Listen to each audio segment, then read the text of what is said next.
ವಿದ್ಯಾರ್ಥಿಗಳೇ ಈ ಗಣಿತ ಮಾಡ್ರಿ ಹೆಂಗೆ ತಿಳ್ಕೊಬೇಕು ಅನ್ನೋದು ಹೇಳ್ತಾನೆ ನಿಮಗನ.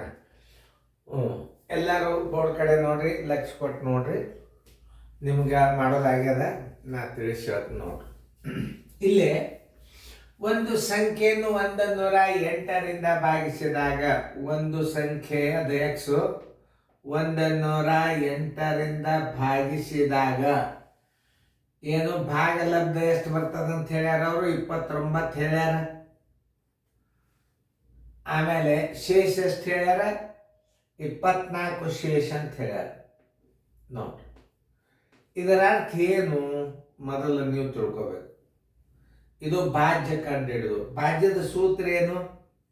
ಭಾಜ್ಯ ಬರೋಬರಿ ಭಾಜಕ ಭಾಜಕ ಗುಂಡ್ಲೆ ಭಾಗಲಬ್ಧ ಭಾಗಲಬ್ಧ ಪ್ಲಸ್ ಶೇಷ.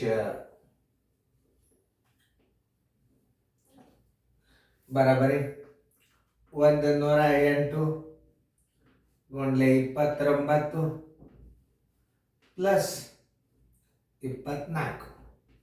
ನೋಡಿ, ಭಾಜಕಕ್ಕೆ ಭಾಗಲಬ್ಧ ಗುಣಾಕಾರ ಮಾಡಿ ನೀವು ಶೇಷನ್ ಕೂಡಿಸಿದ್ರೆ ಏನು ಬರ್ತದ? ಆ ಸಂಖ್ಯೆ ಬರ್ತದ, ಭಾಜ್ಯ ಬರ್ತದ. ಈಗ ಇನ್ನೊಂದು ರೀತಿ ಒಳಗೆ ತೋರಿಸ್ತು. 108 ಅದ. ಈಗ ನಿಮ್ಮ ಮೈಗೆ ಬರಂಗಿಲ್ಲ 29ರದ. ಅವಾಗ ಏನು ಮಾಡಬೇಕು? 30ರಲ್ಲೇ ಗುಣಾಕಾರ ಮಾಡ್ಬೇಕು. ಅದನ್ನು ನೋಡ್ರಿ, ಒಂದು ಈಜಿ ಥೇರಿ ತೋರಿಸ್ತಾನೆ. ಪೂಜೆ ಆಮೇಲೆ ಇಡ್ರಿ. 3 8 24, 3 1 3 ಬಂತಿಲ್ಲ. ನೀವೇನು ಮಾಡಿರಿ? 29ರ ಮಗ್ಗಿ ಬರಂಗಿಲ್ಲ, 30ರ ಮಗ್ಗಿಲೆ ನೀವು ಗುಣಾಕಾರ ಮಾಡಿದ್ರಿ. ಇದನ್ನು 30ರಲ್ಲೇ ಗುಣಾಕಾರ ಮಾಡಿದಾಗ ಏನಾಯ್ತು? ಪೂಜೆ 3 8 24, 3 1 3 ಬಂತು. ಈಗ ನೀವು ಒಂದು ಗುಂಪು ಇದನ್ನು ಹೆಚ್ಚು ಮಾಡಿರಿ ಅಂದ್ರೆ ಅದನ್ನು 108 ಇದ್ರೆ ಕಳೆದು ಬಿಡು. 29 ಇದನ್ನು 29 ಇದ್ದದ್ದು 30 ಮಾಡ್ಕೊಂಡ್ರೆ ಅಂದ್ರೆ ಇದನ್ನು 108 ಇದ್ರೆ ಕಳೆದು ಬಿಡ್ರಿ.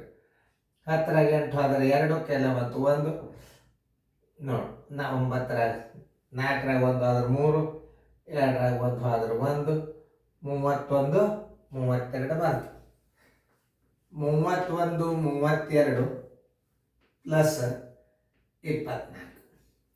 4 2 6, 2 3 5, 1 1 3 1. ಏನು ಅದು ಭಾಗಿಸಿಕೊಳ್ಳುವ ಸಂಖ್ಯೆ ಯಾವುದು? 31 56. ಆ ಸಂಖ್ಯೆ ಭಾಜ್ಯ ಬರೋಬರಿ 31 56. 31 56 ಉತ್ತರ ಸಂಖ್ಯೆ ಎ. ಹಿಂಗೂ ನೀವು ತಿಳ್ಕೋಬೇಕು. ಇದು ವೇಗವಾಗಿ ಗುಣಾಕಾರ ಮಾಡೋದು. 29ರ ಬಗ್ಗೆ ಬರಲಿಲ್ಲ, ಅವಾಗ ಏನು ಮಾಡಬೇಕು? 29 ಇದ್ದದ್ದು 30 ಮಾಡ್ಕೊಂಡ್ರಿ, ಎಷ್ಟು ಬಂತು? 3ಲೆ ಗುಣಾಕಾರ ಮಾಡಿದ್ರಿ. ಇದನ್ನು 108 ಕಳೆದ್ರೆ 29ರಲ್ಲೇ ಗುಣಾಕಾರ ಮಾಡಿದಂಗೆ ಆಯ್ತು. ನೀವು ಆ 31 32 ಇಟ್ಟು ಶೇಷನ್ ಇದ್ರಾಗ ಕೂಡಿಸ್ಬಿಟ್ರೆ 31 56 ಬರ್ತದ. ಈತಲ್ಲ ಚೆನ್ನಾಗಿ ತಿಳ್ಕೊರಿ. ಗಣಿತಗಳು ಹೆಂಗೆ ವೇಗವಾಗಿ ಮಾಡ್ಬೇಕು ಅನ್ನೋದು ತಿಳಿಸಿರ್ತಾವ ನೋಡಿ. ಚೆನ್ನಾಗಿ ಫೇರ್ದ ಬರ್ಕೊಡಿ.